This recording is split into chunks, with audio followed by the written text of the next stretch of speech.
तो वैगाबॉन्ड के 8th part में तुम्हारा स्वागत है। और आज हम कवर करेंगे चैप्टर 47 से 56 तक, यानी कि 10 चैप्टर्स। और अगर तुमने इसके पिछले 7 पार्ट्स नहीं देखे हैं तो पहले जाकर वो देखो, लिंक डिस्क्रिप्शन में है। तो बिना वक्त गवाए सीधा स्टार्ट करते हैं। So to recap. तो पिछले पार्ट में तोजी होइजन टेंपल पहुंचकर खून खराबा कर देता है। उसके बाद मुसाशी होइजन टेंपल आकर उनके लीडर को चैलेंज करता है, इंशन, जिसे फाइट करने पर मुसाशी को उसका लेवल पता चलता है क्योंकि उसका एक भी अटैक उसे छू नहीं पाया था। और वहीं दूसरी तरफ मुसाशी उसके अटैक्स को देख भी नहीं पा रहा था। लेकिन इंशन ये देखकर इम्प्रेस हो गया था कि मुसाशी हार नहीं मान रहा था, इसलिए इंशन भी डिसाइड करता है कि अब वो भी पीछे नहीं हटेगा और मुसाशी को जान से मार कर इस बैटल को खत्म करेगा। और अब कहानी आगे कंटिन्यू करते हैं। Chapter 47 fear part 1। अब दोबारा इंशन तेजी से मुसाशी पर अटैक करता है, उसके रिब्स पे, वो भी 2 बार एक साथ, जिसकी वजह से उसके कपड़े भी फट जाते हैं। लेकिन वो ये देखकर हैरान था कि मुसाशी अभी भी खड़ा था। पीछे सब ये देखकर हैरान थे कि इतने अटैक खाने के बाद भी ये हार कैसे नहीं रहा है। पीछे सब मुसाशी के बारे में बुरा भला कह रहे थे। इंशन उन सबको चुप कराता है और कहता है, देखो इसे, अगर किसी ने भी इसे हल्का सा भी अंडरएस्टिमेट किया तो वह इंस्टेंटली मारा जाएगा। उसके बाद उसका अगला अटैक मुसाशी जैसे तैसे डॉज कर देता है। इंशन कहता है, it's a natural born instinct, ये बिल्कुल एक बीस्ट जैसा है जो जंगल में चलता है और बिना डरे हमला करता है। That's how I want to be। तभी हम देखते हैं कि तोजी भी वहां से चला गया था। हमें दिखाया जाता है कि तोजी कहता है, मुसाशी डर डर के लड़ रहा है, वो बात अब उसमें दिख नहीं रही। और इंशन वो तो एक अलग ही लेवल पर है, वो अभी भी पूरी फाइट में मुसाशी से फुल स्ट्रेंथ पर नहीं लड़ रहा। Musashi, can you see anything beyond this fight. हम देखते हैं कि इंशन के दूसरे हमले से मुसाशी के खून निकलने लगता है और वो बुरी तरह थक चुका था। लेकिन सामने इंशन अभी फायर्ड अप हो गया था। वो कहता है, चलो हमला करो। Chapter 48 fear part 2। मुसाशी को रियलाइज हो रहा था कि इंशन उसकी पहुंच से इतना दूर है कि सामने खड़े होने के बावजूद भी वो उसे देख नहीं पा रहा। मतलब ये इंशन की पावर के सामने मुसाशी अभी कुछ भी नहीं था। उसके बाद उसके अगले अटैक में मुसाशी की जान निकल जाती है, लेकिन वो भी साला जिद्दी, वो इस बार उसका डंडा ही पकड़ लेता है और उसे एक सरप्राइज हेडबट देता है। और इसका फायदा उठाकर वो नियत इंशन पर हमला करता है, लेकिन वो छलांग मारकर एक फ्रंट किक उसके जॉ पर मारता है और उसे खत्म करने के लिए हमला करता है। लेकिन वो फिर खड़ा होकर बच जाता है और फिर वो दोनों एक दूसरे पर हमला करते हैं। लेकिन मुसाशी अपना अटैक इतनी ताकत से करता है कि उसका डंडा जमीन में लगकर टूट जाता है और फिर इंशन उसके मुंह पर अटैक करता है, जिस पे वो हाथ रखकर अपना फेस बचा लेता है। Chapter 49 fear part 3। उसके बाद इंशन पीछे जाकर मुसाशी का टूटा हुआ डंडा उसे देता है और मुसाशी ये देखकर हैरान था कि ये मेरे बारे में इतना क्यों सोच रहा है, मैं तो इसका दुश्मन हूं ना। उससे डंडा लेते ही वो उस पर अटैक करता है। इंशन कहता है, हाँ बहुत अच्छे, और जोर से। और फिर मुसाशी उसे पीछे ढकेल देता है, लेकिन वो अपने डंडे की मदद से बैलेंस करके उसके अटैक को डॉज कर देता है। और उसकी शक्ल देखकर इंशन कहता है, his blood thirst is beyond believe. इंशन समझ जाता है कि हम में से एक को मरना ही होगा। उसके बाद मुसाशी उसके मुंह पर डंडा मारता है ताकि वो डिस्ट्रैक्ट हो जाए और अपने दूसरे डंडे से उस पर हमला करता है। The final flame. मुसाशी को लग रहा था कि इस अटैक में ये खत्म हो जाएगा, लेकिन इंशन पूरे टाइम काम रहता है और उससे नजर ही नहीं हटा रहा था। मुसाशी के साथ लड़ने की वजह से वो काफी इंटेंसली इस फाइट में घुस चुका था और उसका फोकस इतना ज्यादा था कि उसने उसका हमला अपने भाले की टिप से रोक लिया। ये देखकर मुसाशी की फट जाती है। इंशन उस पर 2 अटैक उसके कान के पास से निकालता है, जिसे मुसाशी देख भी नहीं पाता। मुसाशी की और फटने लग जाती है क्योंकि अभी मुसाशी को उसकी औकात दिख रही थी। उसके अगले अटैक के खौफ से मुसाशी पीछे हो जाता है। इंशन कहता है, thank you Musashi, thank you for teaching me about life, now I have become invincible. और अभी जिंदगी में पहली बार मुसाशी को डर लग रहा था। Chapter 50 surviving. हमें दिखाया जाता है कि याग्यो कैसल में देनशिरो पहुंच चुका है, जहां ओत्सु भी काम कर रही है। तभी मास्टर याग्यो और ओत्सु साथ में बैठकर चेकर्स खेल रहे होते हैं। मास्टर याग्यो कहता है, पता नहीं उस हल्क जैसे देनशिरो को मुझ जैसे बूढ़े से क्यों लड़ना है, लेकिन कुछ भी कहो ओत्सु, तुम्हारा गेम इम्प्रूव हुआ है।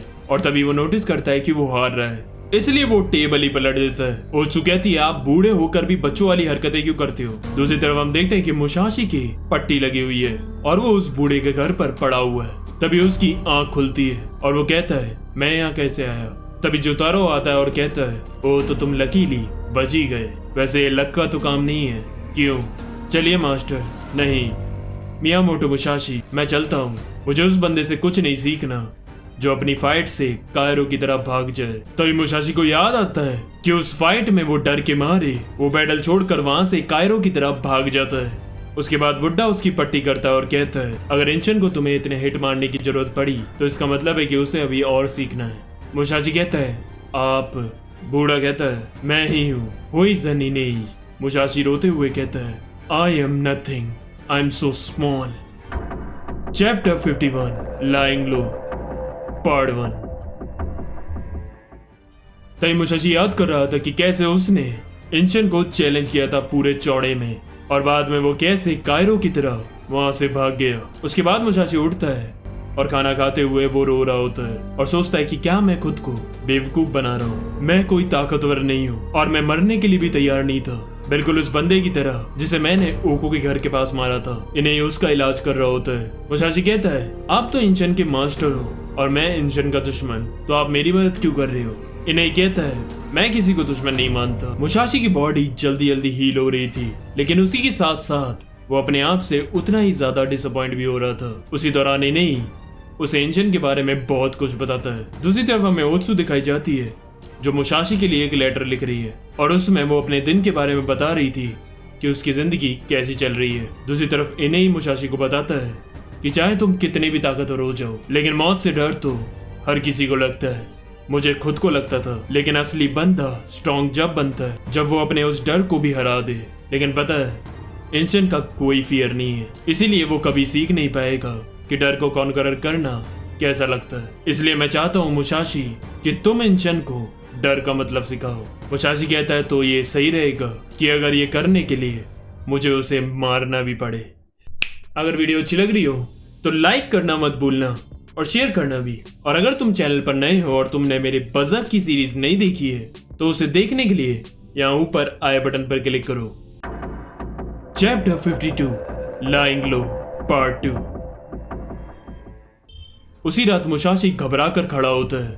इन्हें कहता है, time will heal your injuries, लेकिन जो डर तुम्हारी सोल में है वो तुम्हें खुद ही कॉन्करर करना होगा। अगली सुबह मुसाशी इन्हें से कहता है उसे ट्रेन करने के लिए। इन्हें फिर उसे अपने साथ वाटरफॉल की तरफ ले जाता है। इन्हें कहता है, ट्रेनिंग करने से पहले तुम्हारे अंदर एक एम होना चाहिए कि तुम क्या करना चाहते हो, तो बताओ तुम्हारा एम क्या है। मुसाशी कहता है, अभी मेरा एम सिर्फ इंचन को हराना है। इन्हें कहता है, तो तुम इंचन के मास्टर से ट्रेन होकर इंचन को हराना चाहते हो। खैर चलो स्टार्ट करते हैं। अब मुसाशी को इंचन की परछाई इन्हें के अंदर दिख रही थी और उसे फिर से डर लगने लगता है और वह अटैक करने की बजाय पीछे हटने लगता है और वहाँ खाई से नीचे नदी में गिर जाता है। बाहर निकलकर मुसाशी सोच रहा था कि मेरे अंदर ये डर कैसे आ गया है, मुझे इंचन से डर क्यों लग रहा है। इन्हें कहता है, वीकनेस, अनईज, फियर, डिजायर, ये सब चीजें तो इंसानों के अंदर होती ही है। वैसे तुम इसे कंट्रोल भी कर सकते हो, बस तुम्हें इस वाटरफॉल के नीचे बैठकर कंसंट्रेट करना होगा। लेकिन उसमें भी एक लकड़ी आकर मुसाशी के सर पर लग जाती है और मुसाशी बेहोश हो जाता है। इन्हें कहता है, मैं वापस जा रहा हूँ, अब तुम्हें यहीं रुककर अपने सॉल्यूशंस को ढूंढने होंगे। माउंटेन्स की तो तुम्हें वैसी आदत है और खाना भी तुम शिकार करके खा ही लोगे। Chapter 53 journey. उसके बाद मुसाशी जंगल में चीख रहा होता है कि वो इंचन को हराएगा। फिर वो लेटा अपने बाप के बारे में सोच रहा था जब एक रात वो सोते हुए उनके रूम में जाता है। उसका बाप उससे कहता है, तुम मेरे बारे में कुछ नहीं जानते, लेकिन मैं तुम्हारे बारे में सब जानता हूँ। और फिर उसे बिना पता चले वो उसे जकड़ लेता है। तभी मुसाशी को समझ आता है कि उसने कभी भी अपने ओपोनेंट्स को समझने की कोशिश नहीं की, बस जाकर सीधा उन पर चार्ज कर दिया। और अपनी स्ट्रेंथ पर मैं इतना ओवर कॉन्फिडेंट था कि मैं बस सोच लेता था कि कैसे ना कैसे करके मैं जीत ही जाऊंगा।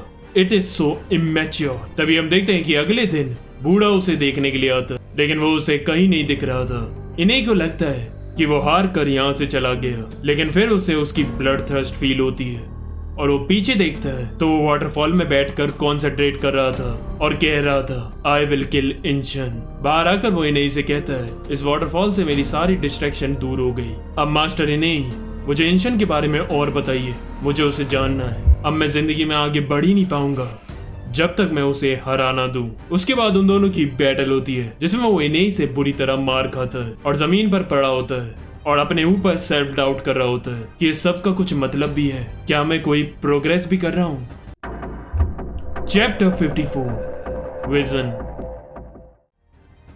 अब मुसाशी दोबारा से इन्हें से लड़ता है और इस बार भी वो उसके स्पेयर के मूवमेंट्स को देख नहीं पाता और बुरी तरह हार जाता है। उसके बाद वो खरगोश को पकड़कर उसे पकाकर खा जाता है और फिर वो सोच रहा था कि मैं ऐसी क्या मिस्टेक कर रहा हूँ कि मैं उनके अटैक्स को देख ही नहीं पा रहा। तब उसे ताकवान की बात याद आती है जहाँ उसने कहा था preoccupied with a single tree you miss the entire forest. तभी वो नोटिस करता है कि जब इंशन उसे घूर रहा था तो मैं उसकी आंखों की वजह से डिस्ट्रैक्ट हो रहा था। अगले दिन फिर से इन्हें उसे धोता है और हम देखते हैं कि मुसाशी रियलाइज करता है कि वो एक और चीज से प्रीऑक्यूपाइड है और वो है उसकी खुद की स्ट्रेंथ और इसीलिए वो उसे हरा नहीं पा रहा था। मुसाशी इन्हें से कहता है कि कल आते हुए आप सॉल्ट ले आना।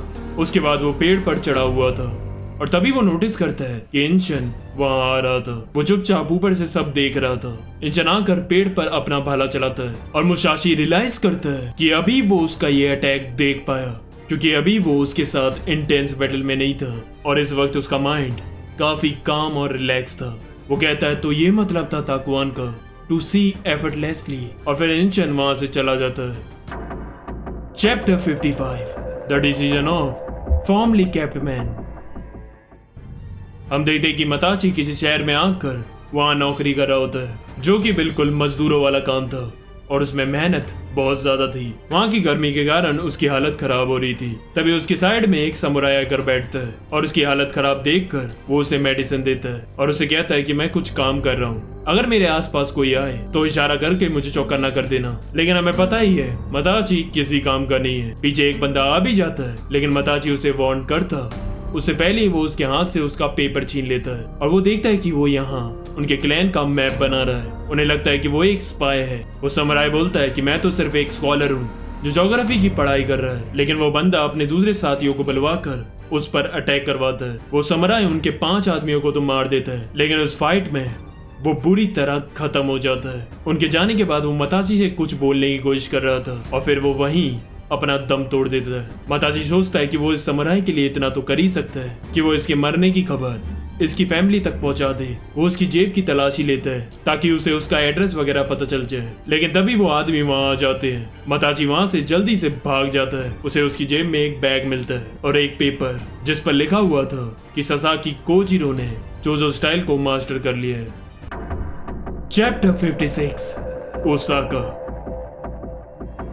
मताची नोटिस करता है कि ये तो एक सर्टिफिकेट है स्वॉर्ड्समैनशिप का, तो इसका मतलब है कि वो काफी स्किल्ड स्वॉर्ड्समैन था। तुम फिक्र मत करो, मैं तुम्हारा ये सर्टिफिकेट कैसे भी तुम्हारी फैमिली तक पहुंचाऊंगा। ससाकी कोजिरो उस थैले में उसे काफी सारे पैसे मिलते हैं लेकिन मताची ने ठान लिया था कि वो ये पैसे भी उसकी फैमिली तक पहुंचाएगा। उसके बाद वो निकल पड़ता है उसकी फैमिली को ढूंढने के लिए। लेकिन पहले वो कोशिश करता है जोजो स्टाइल के मास्टर को ढूंढने की जहां से उसे ये सर्टिफिकेट मिला है क्योंकि वहीं से उसे उस समुराई के बारे में और भी कुछ पता चल सकता है। अब रास्ते में उसे भूख लगती है और वो उसी के पैसे खर्च करके खाना खरीद लेता है और कहता है ये सब खर्चा तो होना ही है उसके घर तक पहुंचने के लिए।